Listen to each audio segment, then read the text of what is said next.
A graça e a paz de Jesus, igreja. Eu convido você a abrir a Bíblia comigo no Evangelho segundo nos escreveu Mateus. Mateus capítulo 1, e hoje nós estamos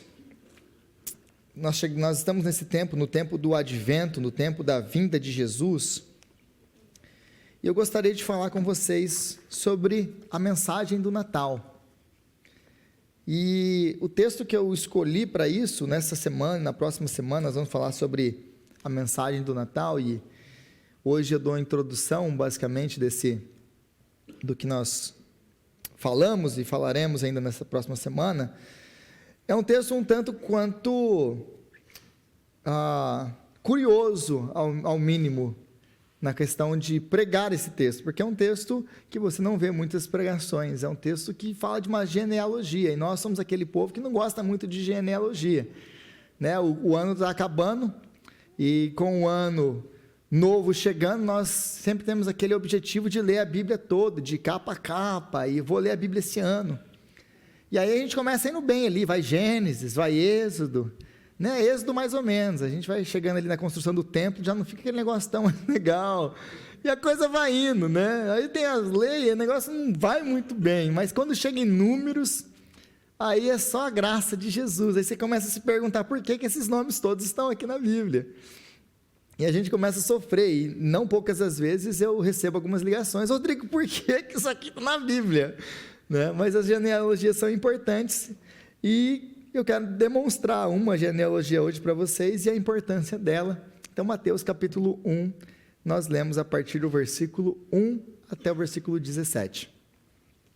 E diz assim a palavra de Deus: registro da genealogia de Jesus Cristo, filho de Davi, filho de Abraão. Abraão gerou Isaque, Isaque gerou Jacó, Jacó gerou Judá e seus irmãos. Judá gerou Pérez e Zerá, cuja mãe foi Tamar. Pérez gerou Esrom, Esrom gerou Arão, Arão gerou Aminadab, Aminadab gerou Nazon, Nazon gerou Salmão, Salmão gerou Boaz, cuja mãe foi Raabe. Boaz gerou Obed, cuja mãe foi Rute. Obed gerou Jessé, e Jessé gerou o rei Davi. Davi gerou Salomão, cuja mãe tinha sido mulher de Urias. Salomão gerou Roboão, Roboão gerou Abias, Abias gerou Asa, Asa gerou Josafá, Josafá gerou Jorão, Jorão gerou Uzias, Uzias gerou Jotão, Jotão gerou Acás, Acás gerou Ezequias, Ezequias gerou Manassés, Manassés gerou Amon, Amon gerou Josias, Josias gerou Jeconias e seus irmãos no tempo do exílio da Babilônia.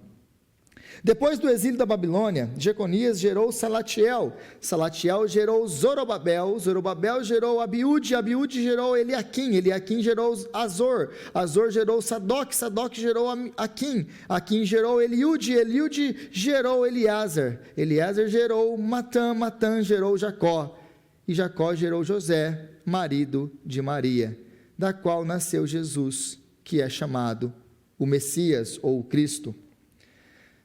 Assim, ao todo, houve 14 gerações de Abraão a Davi, 14 de Davi até o exílio na Babilônia, e 14 do exílio até o Cristo. Palavra de Deus. Senhor, nós te louvamos pela sua palavra, e agora nós clamamos a ti, Senhor, que o Senhor venha falar conosco através da sua palavra, que o Senhor venha abrir os nossos olhos, a nossa mente, o nosso coração, para que possamos perceber e entender a sua palavra, e que a sua palavra venha nos trazer vida, transformação, que ela venha trazer grande glória para o teu nome, que ela venha exaltar Cristo, e que ela venha alimentar o seu povo. É a nossa oração, Senhor, em nome de Jesus. Amém e amém. Então, quando o fato de ler a genealogia, a gente começa a pensar: tá, mas o que você vai pregar disso daí? Quando a gente olha uma genealogia, a gente fala assim: mas tá, o que isso me ensina? E eu queria tirar uma lição hoje com você, aliás, 4 lições que vão envolver ou estão ao redor dessa lição principal, que é o tema dessa pregação de hoje, que é: o Deus que cumpre as suas promessas. O que uma genealogia ensina? Ensina que Deus cumpre as suas promessas. Mas, aqui morando nos Estados Unidos como imigrante, uma coisa muito comum que acontece com a gente aqui, é uma das primeiras perguntas que a gente tem quando a gente recebe alguém. Qual é a pergunta? Quando a gente tem um visitante aqui e a gente vai conversar com ele. Qual é uma das primeiras perguntas que nós fazemos depois de perguntar o nome da pessoa? Da onde você é? Da onde que você é do Brasil? E aí, por aí, mais ou menos, a gente vai medindo a pessoa. É mineiro ou é goiano? Né? E aí a gente vai sabendo se tem algum grau de parentesco com a gente. Porque mineiro e goiano são tudo parente. Quando eu falo isso, eu sempre arrumo confusão na igreja depois. Né? Mas eu casei com uma goiana. E uma coisa que ela me ensinou, que eles fazem muito lá, é quando eles veem esses meninos aí correndo, imagina aqui na igreja, você tem esse monte de menino, eu conheço os filhos de todo mundo, sei quem é o pai de todo mundo, aí você não sabe, aí o que eles perguntam lá, você é filho de quem? Aí vê o menino, você é filho de quem? Então, Mateus aqui, ele está nos relatando, imagina que Jesus agora é perguntado, você é filho de quem? Então Mateus, ele está nos dando a relação de nomes, de quem Jesus é filho. E ele tem alguns objetivos com isso. Mas isso me leva a uma história, a história do rei Jorge VI, que ele foi um rei da Inglaterra. Na época das guerras, da Segunda Grande Guerra Mundial, o seu irmão, ele abdicou o trono, ele saiu do trono e acabou que o rei Jorge VI, ele entrou, ele que é o pai da tão conhecida rainha Elizabeth II. Ele, quando ao subir ao trono, ele tinha uma tarefa muito difícil, que era liderar a nação, nesse tempo de caos, de desordem e de guerra, para prevenir o avanço dos nazistas na Europa. Contudo, quando ele sobe ao trono, existe muita resistência com relação a ele, porque ele não era o rei, ele não foi treinado para ser o rei, ele não tinha o direito ao trono. Então, houve-se um levante contra ele por parte dos seus súditos ou da Inglaterra com relação à sua autoridade ou a ele ser mesmo digno de ser rei. Em face de tudo isso, os seus conselheiros, os seus ministros, eles tiveram uma ideia de lembrar as pessoas e lembrar a nação quem era ou quem eram os descendentes, os antepassados do rei Jorge VI. Então eles começam a lembrar da história dos seus antepassados, dos seus pais, que foram grandes reis do passado, que remontavam a épocas medievais da Inglaterra, homens que lideraram a nação em tempos de crise, em tempos de muita dificuldade, que foram grandes reis. A partir daquela genealogia do rei Jorge VI, então ele começa a ter agora o favor das pessoas. Agora essa é uma pessoa que tem o direito, tem a dignidade de ser o nosso líder, de ser o nosso representante. Ele passa então de não bem visto, de não amado, de não aceito, para o nosso rei, porque eles decidem apelar para a sua genealogia. E basicamente é o que está acontecendo aqui com Mateus. O Jorge VI e os seus conselheiros, eles queriam demonstrar uma coisa com relação àquele rei, que ele era capaz de governar a nação em tempos sombrios e trazer vitória, e ser um bom governador, e poder fazer um ótimo trabalho e liderar a nação no tempo da sua maior dificuldade. Agora, com a sua linhagem real, eles entendem que, não, ele pode ser o nosso líder.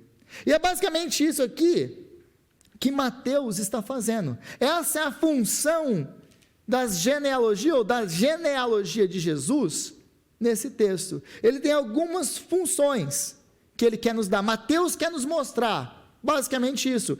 Assim como os conselheiros aí do Jorge VI queriam mostrar para a nação, Mateus quer deixar muito claro que Jesus, ele é o nosso rei, porque ele tem uma linhagem real. E não uma linhagem real por causa de Davi ou por causa de Abraão, mas porque ele é filho de Deus. Ele é digno, ele tem essa linhagem, ele tem a capacidade, a autoridade para liderar e nos liderar como o nosso rei, porque ele é o filho de Deus, porque ele tem uma linhagem real nos seus ombros. Então aí, ao listar esses nomes principais aqui, que já começa o versículo 1, de Davi e de Abraão, Mateus ele quer mostrar que Jesus é aquele prometido por Deus através das gerações. Deus é o Deus que cumpre as suas promessas, mas ele está afirmando legitimidade, autoridade, realeza na história de Jesus. Toda a sua linhagem real vem da sua genealogia. Então, a genealogia de Jesus aqui, ela serve como pilar fundamental para aquilo que vai vir depois nos evangelhos, para mostrar que Jesus, ele pode fazer, e ele é quem ele diz que ele é, por causa dos seus antepassados. Mas a primeira lição então que eu quero tirar com vocês sobre esse texto aqui, nós vamos tirar 4 lições. A primeira delas é que Deus cumpre as suas promessas, mesmo que tudo possa parecer perdido. Deus cumpre as suas promessas, mesmo que tudo possa parecer perdido. Versículo 1, volta comigo para o versículo 1 e diz assim: registro da genealogia de Jesus Cristo, filho de Davi, filho de Abraão. Por que Mateus, ele começa a sua genealogia com esses 2 nomes? Jesus, filho de Davi, filho de Abraão. Na verdade, a palavra aqui para filho, que a NVI traduziu como filho, na verdade podia ser descendente. A melhor tradução para essa palavra seria descendente, porque Jesus não é filho direto de Davi, não é filho direto de Abraão, mas é uma palavra genérica que significa descendência. Então, Jesus, descendente de Davi, descendente de Abraão. Mas por que Mateus usa Davi e Abraão como exemplos aqui, como os primeiros nomes apresentados? Porque ele quer dar legitimidade ao trono de Jesus, por causa de Davi e por causa de Abraão. E como que começa isso lá em Davi? Se você se lembra da vida de Davi, ele é um pastorzinho de ovelhas, filho de Jessé. Por causa da desobediência e da rebeldia de Saul, Deus rejeita Saul e ele manda Samuel ungir Davi como rei.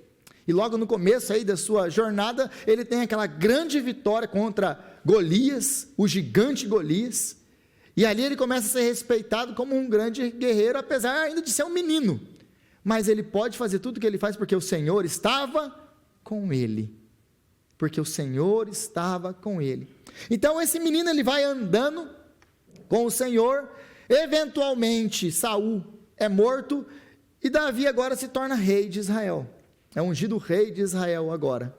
E Deus aparece ou dá uma promessa para ele, através dos profetas, e fala assim para ele, lá no capítulo 7 de 2 Samuel, no versículo 16, que ele fala para Davi: nunca vai te faltar um rei, um descendente no seu trono. Para sempre vai ter um rei, um descendente seu no trono de Israel. E Davi é o rei mais amado, o rei mais famoso, o querido rei Davi, o rei mais importante da história de todo Israel. É por isso que ele está na genealogia. Contudo, a história de Davi não são apenas de conquistas, e não são apenas rosas, porque se você conhece a história de Davi, você sabe que Davi chega num certo momento, na época que ele deveria estar na guerra, que ele deveria estar com o seu exército, que ele deveria estar lutando contra os inimigos do seu povo, ele decide que ele não vai, ele decide que ele vai ficar em casa, e ele está passeando pelo seu palácio, e quando ele vê uma mulher muito bonita tomando banho, se banhando, e ele tem a brilhante ideia de querer possuir aquela mulher, que ele faz como rei: eu posso fazer o que eu quero, manda trazer. Então ele possui essa mulher, se chama Batseba, e ela é esposa de um dos seus generais, de um homem de confiança seu, que é Urias. Logo depois disso, Batseba entende, fica sabendo que ela está grávida, ela manda um recado para o rei, e o rei tem a brilhante ideia de chamar Urias de volta da batalha, porque ele está no campo de batalha onde o rei deveria estar. Ele traz ele de volta e fala assim, tenta embebedar ele e mandar ele para casa. Por quê? Porque ela está grávida, está bem no comecinho, então se ele veio, não tem como saber exatamente o dia, então ele nem te dá uma enganada aqui, é filho dele, e está tudo bem, nada aconteceu, fica por assim mesmo. Só que ele tinha um problema com Urias. Qual que é o problema com Urias? Urias era um homem fiel, Urias era um homem temente a Deus. Urias, ele chega lá, e apesar de todas as tramóias de Davi, ele não entra em casa. Aí no outro dia Davi chama ele, por que você não entrou em casa? Por que você não foi dormir com a sua esposa? Aí ele responde assim, como eu poderia dormir com a minha esposa? Ter prazer com a minha esposa enquanto os meus homens estão no campo de batalha. É um homem fiel. Então Davi faz o seguinte, beleza. Ele pega, escreve uma carta, entrega na mão de Urias e fala, entrega isso aqui para Joabe, que era o general do exército. E na carta estava escrito assim, coloque Urias no pior lugar da batalha, para que ele morra. O que Joabe faz. Então Urias morre, e recebe então a carta de Joabe, Urias morreu. E então ele pega Batseba e leva para casa. Agora Batseba é sua esposa. Só que isso não agradou o Senhor, porque o Senhor não trata ninguém com parcialidade com relação ao pecado. Ele era assim o homem segundo o coração de Deus. Achei Davi o homem segundo o meu coração. Mas isso não isenta Davi das suas responsabilidades de homem segundo o coração de Deus. E Deus vai o punir severamente. Então nós temos dois momentos na vida de Davi. Davi é aquele rei que é chamado por Deus, e ele é o ungido de Deus, o amado de Deus, que é isso que o seu nome significa, amado de Deus. Ele é o amado de Deus, mas agora ele cai. E daí na sua vida, do começo da vida de Davi até esse episódio, tudo é ascendente. A partir desse episódio, é só uma queda livre. Davi nunca mais volta a ser o grande rei que ele era. E depois disso, então, a história de Israel é marcada por outros reis, descendentes de Davi, mas como nós vamos ver aqui na genealogia ainda, homens que vão fazer coisas terríveis, terríveis. E a história de Davi vai começar então de ter reis e piores e piores e piores que vão levar ao exílio. Agora a pergunta que chega agora ao tempo de Mateus, porque se lembre, Mateus está escrevendo isso aqui, então tudo isso que aconteceu com Davi, Mateus sabia. Agora Mateus, ele está escrevendo num tempo em que a nação é governada não por um rei da linhagem de Davi, ela é governada por um imperador romano. A nação é subjugada por um povo estrangeiro. A pergunta que começa a ficar, desde a época dos profetas, com o exílio babilônico, a pergunta que fica no coração de Israel é, mas e as promessas de Deus falharam? E Deus não foi suficientemente forte para cumprir as suas promessas? Porque eles olhavam para as circunstâncias, eles olhavam para aquilo que eles estavam vivendo, então Deus falhou.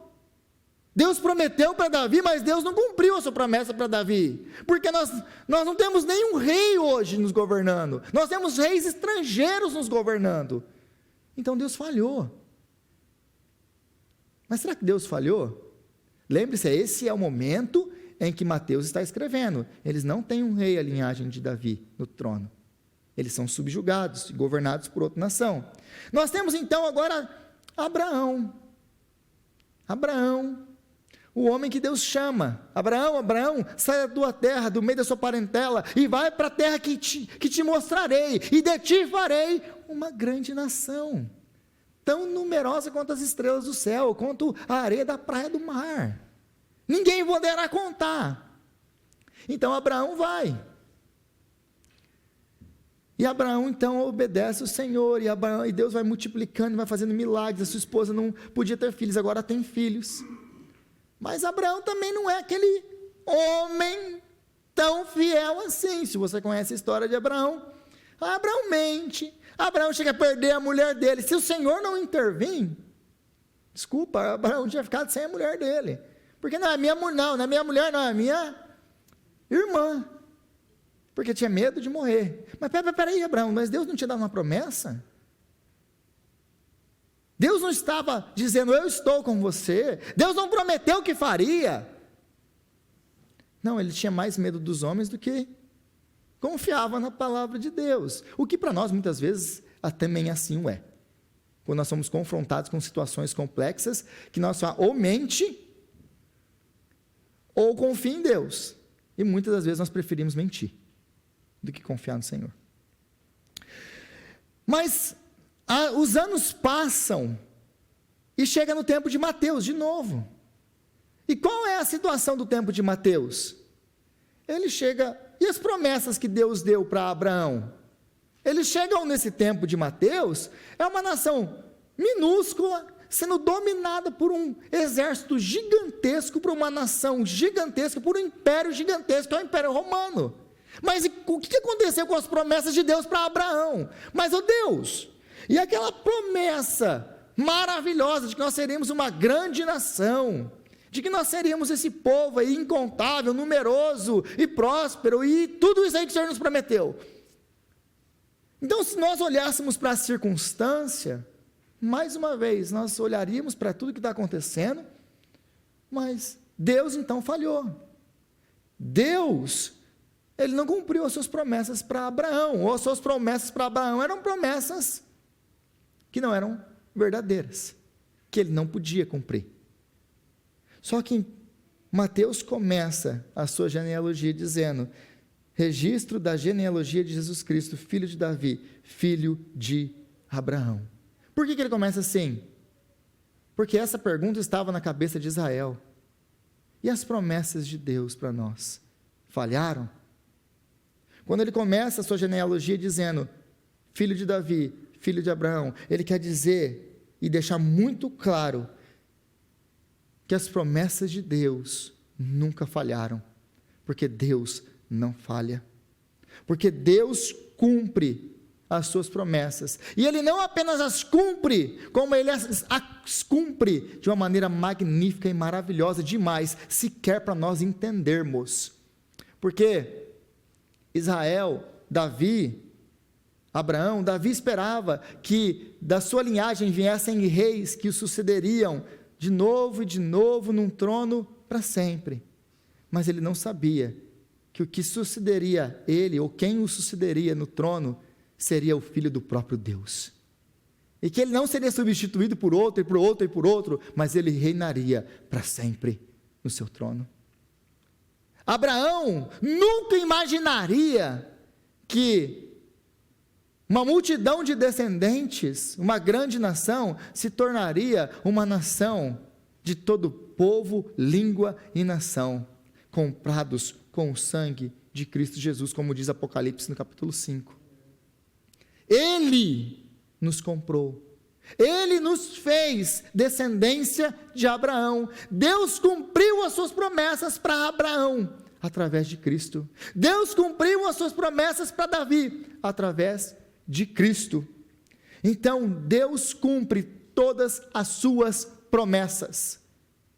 Deus é o Deus que cumpre todas as suas promessas. E talvez você esteja aqui nesse tempo vivendo como Israel. Você olha para a sua circunstância, você olha para o momento da sua vida, você olha para aquilo que você está vivendo e fala assim, mas e cadê as promessas de Deus? O que está acontecendo? Deus então não vai fazer? E daquilo que Deus me prometeu?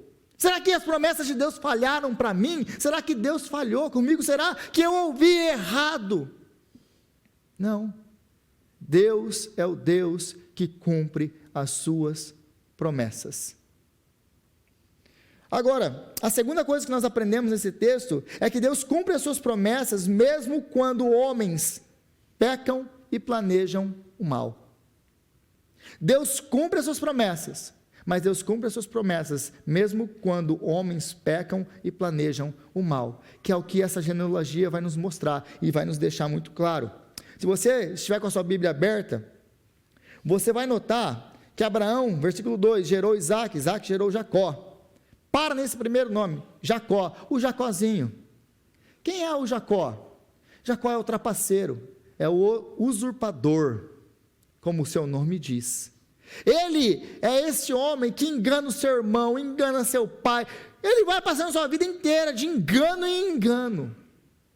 A gente olha para a Bíblia, e quando nós começamos a ler a Bíblia pela primeira vez, isso é muito comum para aquelas pessoas que estão começando a ler a Bíblia, elas me ligam muitas vezes aterrorizadas, quando elas começam a olhar para os heróis da fé, Abraão, Isaac, Jacó, Judá. E a gente fala, não, se esses aqui são os heróis, eu não quero nem saber quem são os inimigos da fé. E aí a gente começa a ficar aterrorizado com os heróis da fé. E a gente começa a entrar em parafuso. Mas peraí, não estou entendendo. É para falar bem ou para falar mal dos caras? A gente fica meio perdido quando a gente começa a ler a Bíblia pela primeira vez, não fica? Mas só para acalmar o seu coração, quando você começar a ler a Bíblia, você não entender o que está acontecendo, a Bíblia quer deixar muito claro uma coisa para você. Na Bíblia só tem um justo. Na Bíblia só tem um herói. E ele se chama Jesus. Todo o resto são homens miseráveis que carecem da graça de Deus. Não há um justo, nenhum sequer, ninguém que entenda, ninguém que busque a Deus. Esse é o relato bíblico. É por isso que nós precisamos de Jesus, o justo. Mas então nós temos o Jacózinho, um trapaceiro. Mas Jacó tem um encontro com Deus e a vida dele é transformada. Depois de Jacó, nós temos essa peça rara aqui. Jacó gerou Judá e seus irmãos. E aí a gente canta, Jesus é o leão da tribo de Judá. E a gente tem esse negócio, Judá.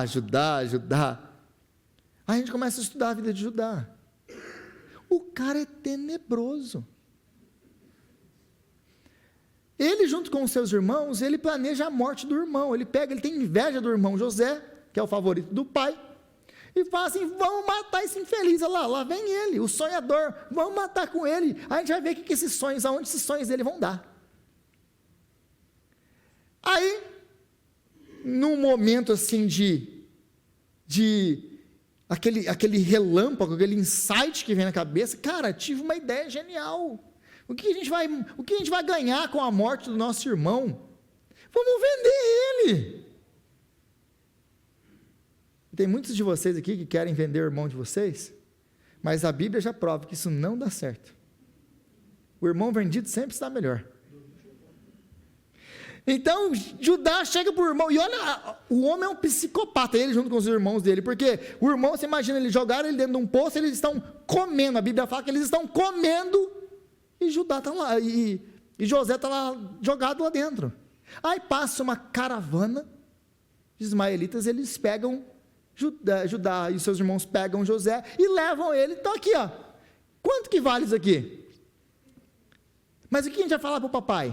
Fala o seguinte, pega essa manta dele que ele gosta tanto, a gente banha ela de sangue, a gente entrega e fala que a gente achou no meio do mato aí que algum bicho pegou ele. Quando eles chegam para Jacó, achamos essa manta aqui. Olha aí e veja se não é do seu filho. Note que eles não falam para Jacó, vê se não é do nosso irmão. É ver se não é do seu filho, porque eles odeiam José. Odeiam José. Então esse aqui é Judá. Mas não para por aí a história de Judá. Porque mais tarde ele vai abandonar a família dele aqui, ele vai para um território estrangeiro, ele vai arrumar umas mulheres lá, vai dar umas mulheres para os filhos dele, eles vão casar. Umas mulheres estrangeiras. Aí, essa pessoa assim, maravilhosa, Tamar, é dada a um dos seus filhos, que era um homem perverso. E porque ele era um homem perverso, o Senhor o mata. É o que diz a Bíblia, não fala o que ele fez.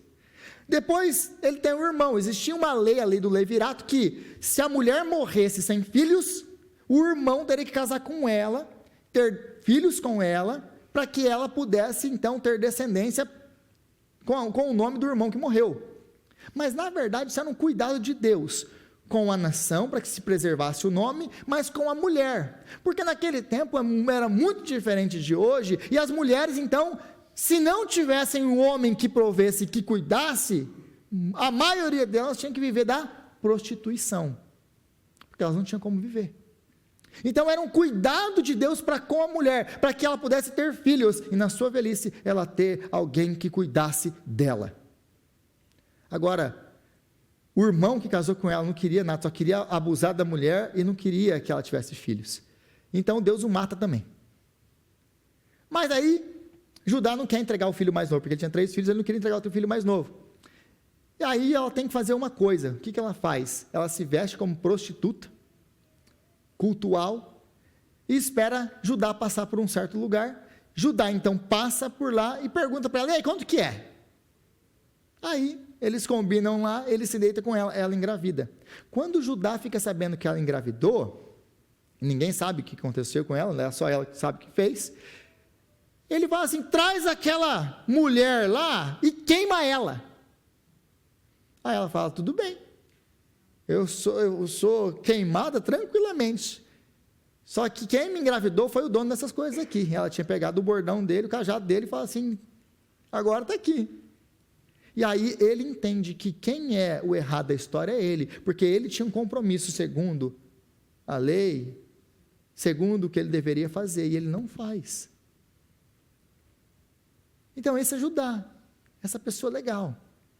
Mas continua, porque a lista aqui não para aqui. E uma coisa que nós precisamos notar é que Mateus em nenhum momento esconde essa lista da descendência, da genealogia de Jesus. Porque o próximo que nós temos aí, então nós temos Davi.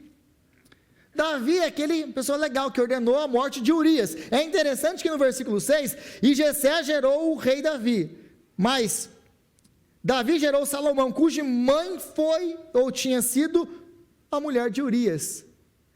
Mateus, ele deixa muito claro quem é Davi. Ele não chama Batseba. Não fala Salomão, a mãe de Salomão é Batseba, não. Todo mundo sabe quem que é a mãe de Salomão. Mas todo mundo sabe o que aconteceu para que Salomão nascesse. Davi mandou matar o marido dela. Cometeu adultério e assassinato. Então esse é Davi, o homem segundo o coração de Deus. Aí depois vem Salomão, o rei mais sábio e rico da história de Israel, que começa bem, mas depois de um tempo, ele casa com muitas mulheres, ele chegou a ter 1000 mulheres. Gente, vamos fazer um negócio, a gente não consegue lidar com uma, vai lidar com 1000? Hoje eu vou dormir no sofá. E Salomão decide ter 1000. Sabe qual que é o problema? É que a maioria dessas 1000 não eram israelitas. E o Senhor havia dito: vocês não casem com mulheres estrangeiras, porque elas serão uma armadilha para vocês. Elas os farão a se afastarem de mim, me abandonarem e adorarem deuses estrangeiros. Salomão casou com 1000. Na verdade foi com 300, mas continua do mesmo jeito. Elas o fizeram se afastar do Senhor, sacrificar aos ídolos e se tornar um idólatra. Começou bem, acabou mal. Continua, porque Salomão gerou Roboão. Quem é Roboão? Roboão é só o cara que foi o responsável pela divisão da nação, pela guerra civil da nação. Roboão, filho de Salomão, que quando o povo chega para pedir para ele: ô Roboão, vai devagar com a gente, que seu pai foi pesado. Aí os conselheiros mais velhos falam: cara, Roboão, alivia para a galera que eles vão te servir. Aí ele vai consultar a galera da faculdade. Aí a galera da faculdade fala o quê? Cara, fala o seguinte: a cintura do meu pai é mais fina do que o meu dedinho. Se meu pai castigou vocês com chicote, eu vou castigar vocês com correntes. Aí o que acontece? A nação se divide. Aí nós temos Judá no sul e Israel no norte. Aí você tem aquela bagunça que é o Antigo Testamento com os 2 reinos. Mas por que Israel, Judá? Até você entender isso já tomou um tempo, né? E aí esse é Roboão. Depois de Roboão, a coisa não continua legal, porque nós temos esses caras legais, Abias e Jorão. que levaram a nação à idolatria. Depois de Abias e Jorão, nós temos Acás, que chegou a sacrificar os seus filhos em sacrifício a Moloque. Depois disso, nós temos Manassés, o pior rei do Reino do Sul. O que Manassés fez? A idolatria, coisa pequena. Queimar os filhos, está tranquilo. Eu vou me envolver com todo tipo de adivinhação, feitiçaria, todo tipo de magia que você pode imaginar. O cara era satânico. Esse é Manassés. Depois de Manassés, nós temos Amon e Jeconias, que continuaram seu legado aí de idolatria, e finalmente levaram Israel ao exílio da Babilônia. Esses são os reis. Agora a pergunta que fica é: onde que está Deus no meio de tudo isso? Onde que está Deus no meio de tudo isso? Onde está Deus quando as pessoas tramam, quando as pessoas armam, quando as pessoas pecam, quando as pessoas fazem atrocidades? Por exemplo, nós podemos falar isso hoje. Onde está Deus no meio de tudo que nós estamos vivendo hoje? Porque você olha para a televisão e você olha para a sociedade, nós vivemos num tempo de absurdos e aberrações, de coisas monstruosas e horrendas acontecendo todo santo dia.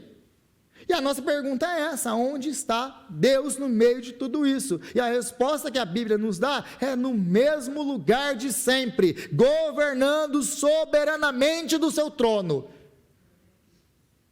Porque Deus, Ele cumpre as suas promessas, mesmo quando os homens tramam, mesmo quando os homens maquinam, mesmo quando os homens se afastam, mesmo quando os homens são idólatras, mesmo quando os homens fazem coisas diabólicas, Deus continua assentado no trono, governando soberanamente.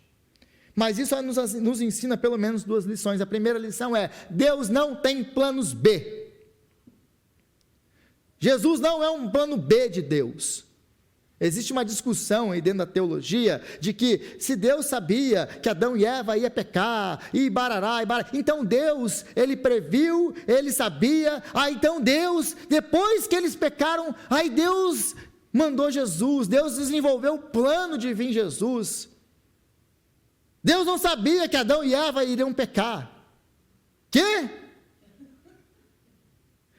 Meu irmão, você não está falando do seu amigo da escola, você não está falando de um rei qualquer, você está falando do rei do universo, o criador dos céus e da terra e de tudo que neles existe, o Deus que sabe todas as coisas, o Deus que era, que é e que há de vir, o Senhor, que de eternidade em eternidade tu és Deus e não há outro.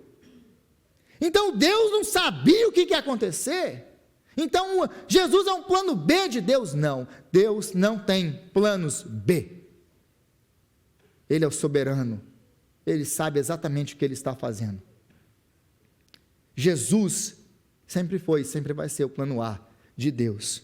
Agora, a segunda coisa que nós aprendemos é que Deus, Ele faz tudo no seu tempo. Deus faz tudo no seu tempo, no tempo determinado por Ele, porque Deus ele não se adianta, Deus não se atrasa, Deus age no tempo que Ele precisa agir, e faz conforme lhe apraz. Ele é Deus. Deus, Ele não obedece às nossas agendas. Deus, Ele não fica apressado e apavorado com os nossos desesperos. Deus tem a sua agenda, e muitas das vezes que nós nos frustramos com Deus, é porque nós temos os nossos planos, as nossas agendas, e nós queremos empurrar para Deus a nossa agenda, e nós ficamos frustrados porque Ele não obedece a nossa agenda, e a culpa disso é sua, porque Deus não obedece mesmo a sua agenda. Ele é Deus e você não é. Nós nos submetemos à vontade dEle, e não Ele à nossa. Agora, a terceira coisa que nós aprendemos com esse texto é que Deus cumpre as suas promessas para pecadores e marginalizados como nós. Deus cumpre as suas promessas a homens e mulheres como nós. E como que essa genealogia ensina isso? Simples, porque essa genealogia contém 5 mulheres, não uma, mas 5 mulheres. E o que isso tem a ver, Rodrigo? Quando você estuda e você entende as genealogias, especialmente judaicas, no tempo de Israel, do Antigo Oriente Próximo, você vai ver que as genealogias elas não eram compostas por mulheres, mas por homens. O que movia a engrenagem da genealogia eram os homens. O que dava para você uma linhagem real, sacerdotal, e o que seja lá qual for, era o seu pai. Mas as mulheres eram inseridas quando essas mulheres eram mulheres de muita proeminência, mulheres muito importantes. Então, de vez em quando, aparecia uma mulher lá no meio. Contudo, quando nós olhamos para a genealogia de Mateus, ou a genealogia de Jesus, nós vemos que essas mulheres, elas não têm nada de importante. Então, para qualquer leitor do tempo de Mateus, para qualquer israelita, essa genealogia é um absurdo. Por que ela é um absurdo? Porque, de novo, ele vai colocar 5 mulheres. A primeira mulher que ele coloca, Tamar. Quem era Tamar? Mais uma vez, Tamar era uma mulher estrangeira, de um outro povo, que não era israelita. Lembra que esse povo não pode casar com uma mulher fora do povo deles. Então, Tamar é uma estrangeira que tem que se fazer de prostituta para conseguir o seu direito. Era uma mulher desprezada, marginalizada, que ninguém queria saber dela. Nós temos a segunda mulher, nós temos a Raabe. A Raabe, ela não se veste como uma prostituta, ela é uma prostituta. De um povo que é um povo inimigo de Deus, de um povo que Deus mandou entrar e destruir, ou seja, um povo que está destinado à destruição, à condenação. Essa é Raabe. A Raabe é uma prostituta que faz parte de um povo inimigo que está condenado à destruição. Mas Raabe, pela fé, ela ouve falar das coisas que o Senhor tem feito por Israel, ela crê no Senhor e ela ajuda os espias a escaparem. Então os espias fazem um acordo, uma aliança com ela, fala: Raabe, faz o seguinte, quando nós entrarmos para destruir a cidade de Jericó, você coloca um cordão vermelho na janela da sua casa, coloca todos os seus familiares lá dentro, então nós saberemos que aqueles que estão lá não vão morrer porque são seus parentes e você nos ajudou. Mas se tem alguém fora de lá, dos seus parentes, que estão fora da sua casa, eles vão morrer, a culpa disso não é nossa, o sangue deles não está sobre a nossa cabeça. Então Israel invade, Jericó é destruída, mas a família de Raabe é poupada. E uma coisa que nós aprendemos com Raabe, com todas as outras histórias aqui, mas com Raabe, eu gostaria de destacar alguma coisa, que a história de Raabe, a história dessas mulheres é a minha história, é a sua história. Porque nós éramos do povo inimigo de Deus. Nós éramos do povo destinado à destruição. Nós éramos do povo que não merecíamos misericórdia. Nós éramos prostitutas e prostitutos que viviam buscando e idolatrando coisas no lugar do Criador, que é bendito para sempre. Por causa dessas coisas, nós éramos merecedores da ira divina. Por causa dessas coisas. Então, nós somos Raabe. Mas nós louvamos a Deus, porque Deus nos proveu o cordão vermelho. O sangue de Cristo, que nos purifica, que nos perdoa, que nos cobre e que nos livra da condenação e da destruição eterna. E nos livra da destruição eterna. Depois nós temos Ruth, e todo mundo conhece o livro de Ruth, a história de Ruth. Ruth, a moabita que vem embora e volta para Israel com a sua sogra Noemi, depois de ter perdido o seu marido, ela entende que ou eu volto com Noemi ou ela morre, porque ela é uma senhora, quem vai cuidar dela? Ela não tem mais filho, não tem mais marido, se eu não for, ela morre. Então Ruth volta. Mas lembre-se que Ruth também é uma estrangeira, uma marginalizada. Ruth tem que ser protegida por Boaz, para não ser abusada em Israel. Ruth é uma moabita, os moabitas não poderiam fazer parte do povo de Deus, era proibido por Deus, na lei. Essa é Ruth, desprezada, marginalizada, sofredora. Depois nós temos Batseba, que os teólogos vão dizer e vão acusá-la e vão até duvidar da sua integridade, mas estava tomando banho lá por quê? Não tinha outro lugar? Será que realmente ela não queria ser vista? Será que ela não estava lá de propósito? E aí existe muita discussão sobre a integridade de Batseba, que no final acaba, tudo isso acontece com ela. Agora, todas essas histórias que vêm anteriores, ou todas essas mulheres que vêm antes, elas estão abrindo caminho para quem? Para Maria, a mãe do Salvador. Porque Maria, quem é Maria? Maria é aquela mulher que engravidou antes de casar, e ninguém sabe quem é o pai. Ou José foi infiel, engravidou ela antes de casar. É aquela pessoa que chega na igreja lá, a mãe olha lá o pai do bastardo, que ninguém quer se envolver. Então todas as histórias aqui vão mostrar e vão apontar para a história do nascimento de Jesus. Mas o que tudo isso tem a ver comigo e com você? O que todas essas mulheres me ensinam e te ensinam?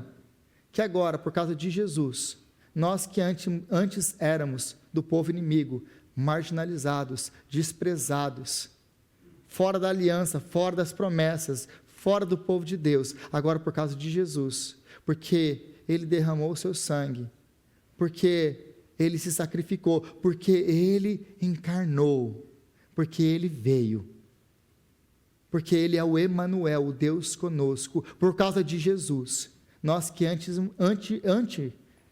éramos afastados de Deus, estrangeiros, inimigos, forasteiros, fomos por causa de Jesus agora, incluídos na família de Cristo. É isso que essas mulheres nos ensinam. Essas mulheres nos ensinam que Deus é gracioso, que Deus transforma qualquer história, como Ele transformou a sua, como Ele transformou a minha. Então essa é a mensagem do Natal. Deus cumpre a sua promessa, nos enviando Jesus, o seu Filho, para nos fazer família. Não importa quem você seja, não importa o povo que você nasceu, não importa a sua escolaridade, não importa a sua importância, não importa o dinheiro, não importa quem você é, Deus tem perdão e salvação para você, em Cristo Jesus, o nosso Senhor. É isso que elas nos ensinam. Agora a quarta e a última coisa que esse texto nos ensina, eles ensinam que Deus cumpre as suas promessas em nos tirar do exílio. Porque se você agora voltar para o versículo 17, o último versículo que nós temos nesse texto, assim ao todo, houve 14 gerações de Abraão a Davi, 14 de Davi até o exílio na Babilônia e 14 do exílio até Cristo. O que é o número 14? E se você comparar essa genealogia com o Antigo Testamento, você vai ver que Mateus, propositadamente, ele pulou alguns nomes aqui, para formar o que ele queria formar, porque a genealogia aqui não tem apenas uma função de registro, ela tem uma função teológica, e aqui os teólogos vão argumentar que o número 14, que é o múltiplo de 7 que representa a completude, o descanso. Jesus é aquele que veio para nos dar descanso. Ele é o nosso descanso. Mas é interessante aqui que a última frase, e 14 do exílio até Cristo. Ou seja, 14. E o versículo 1 começa o quê? O registro da genealogia de Jesus, filho de Davi, filho de Abraão. O texto começa no versículo 1, apontando para quem? Para Abraão e Davi, para a época de ouro de Israel, ao tempo glorioso das promessas, para o tempo em que Deus intervia, fazia milagres e tinha promessas, e essas coisas que aconteciam. É o tempo de Davi, é o tempo de Abraão. Então o texto começa, Mateus começa a sua genealogia, Mateus começa o seu evangelho com a época de ouro de Israel, mas Mateus termina a genealogia com a pior notícia de Israel, ou com o pior tempo de Israel, o exílio na Babilônia. Agora, no tempo de Mateus, eles já não estão mais exilados. Eles já saíram da Babilônia, já voltaram para Israel. Mateus está em Israel. A nação está lá. Mas se lembre, quando ele escreve, o tempo de Davi passou muito tempo, o tempo de Abraão passou muito tempo, ela já não é mais essa nação gloriosa. As promessas, nós já nem sabemos se vão ser cumpridas. Mas então, ele disse, elas foram cumpridas porque chegou o Messias. Todas as promessas foram cumpridas porque o Messias agora está aqui. Mas ele termina dizendo, do pior tempo de Israel, o exílio, ele fala, ele veio, ele é o novo Moisés, que veio nos tirar do Egito, do exílio. Mas que exílio se eles não estavam no exílio? Do exílio espiritual, do nosso afastamento de Deus, do nosso pecado. Ele veio para nos salvar, para nos trazer de novo para perto. Lembre-se que depois da construção do segundo templo, a glória de Deus nunca volta ao templo. Depois que ela vai embora, ela nunca mais volta, mas agora ela volta em Cristo Jesus. Não para habitar num templo feito por mãos humanas, mas para habitar em Cristo Jesus e agora em nós, seus filhos, por causa do Espírito Santo que habita em nós. Então, Mateus termina o seu relato da genealogia apontando para um novo êxodo, o êxodo de Jesus Cristo, o novo Moisés. Então, qual que é a mensagem do Natal? A mensagem do Natal é essa: Deus cumpre as suas promessas, mesmo que tudo possa parecer perdido. Deus cumpre as suas promessas, mesmo que homens tramem e planejem o mal. Deus cumpre as suas promessas para homens e mulheres como nós, marginalizados e pecadores. Deus cumpre as suas promessas em nos tirar do exílio para nos levar para a nova Canaã, a Canaã celestial, a nova Jerusalém, onde nós estaremos com Ele para sempre. Essa é a mensagem do Natal. Senhor, nós te louvamos pela sua palavra, Pai. Obrigado por esse texto tão precioso, que é o nascimento, a genealogia do nosso Senhor Jesus Cristo. Obrigado, Pai, porque em Cristo Jesus nós fomos redimidos, porque Ele entrou na nossa história e redimiu a nossa história. Ele transformou o nosso status de inimigos em filhos, de afastados, agora para nos trazer para perto. Ele nos transformou, Ele nos salvou, Ele nos redimiu. Obrigado pela vinda do nosso Senhor Jesus Cristo, que é o que nós comemoramos no Advento. Obrigado, Senhor, pela sua palavra. O Senhor vem nos dar graça para confiar no Senhor no tempo de dificuldade, de saber que o Senhor está no controle e tem o domínio sobre tudo, de que o Senhor é o soberano, mesmo quando as coisas vão mal ou quando planejam contra nós. O Senhor é o soberano, mesmo quando as circunstâncias estão ruins, e que o Senhor é o Deus que cumpre as suas promessas para nós, em Cristo Jesus. Obrigado, Senhor. No nome de Jesus nós oramos, agradecidos.